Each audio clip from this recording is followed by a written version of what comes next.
From cypherpunks to BlackRock, what happened to crypto? Crypto wasn't built for Wall Street. It was built by cypherpunks, by freedom fighters, by people who wanted to escape the control of central banks and governments. But now we have Bitcoin ETFs, tokenized government bonds, and the biggest holders of Bitcoin are not people.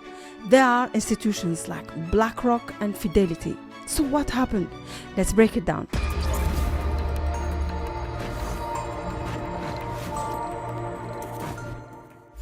When Bitcoin launched in 2009, it wasn't about getting rich. It was a response to the global financial crisis, a way to separate money from state, a tool for privacy, censorship resistance, and financial sovereignty. The early community, hackers, libertarians, developers, people who believed in peer-to-peer value transfer, no banks, no middleman, no permission. This was the cypherpunk vision. Fast forward to 2024-2025, BlackRock now owns over 20 billion in Bitcoin. Fidelity, JP Morgan, and Franklin Templeton are pushing tokenized assets on Ethereum and Solana. Bitcoin ETFs are live. Wall Street loves this space now. But here's the twist. This isn't crypto adopting TradeFi. It's TradeFi absorbing crypto.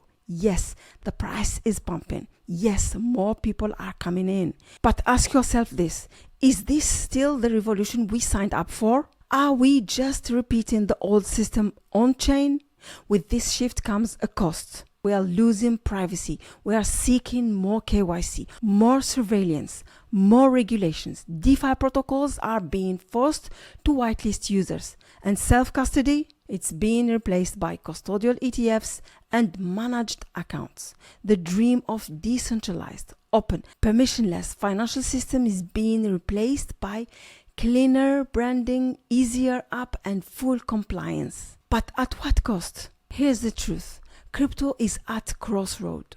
One path leads to mass adoption, but with centralization. The other path sticks to the root, but risks staying niche and under pressure. So what do?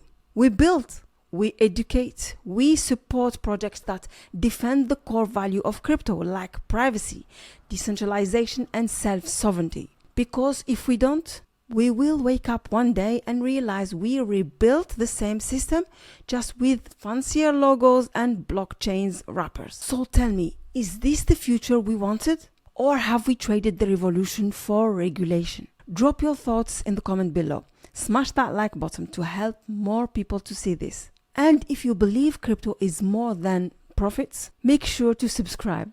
Until next time, stay free, stay focused, and stay decentralized. I'm Lamia. Thanks for watching, and I'll see you in the next one.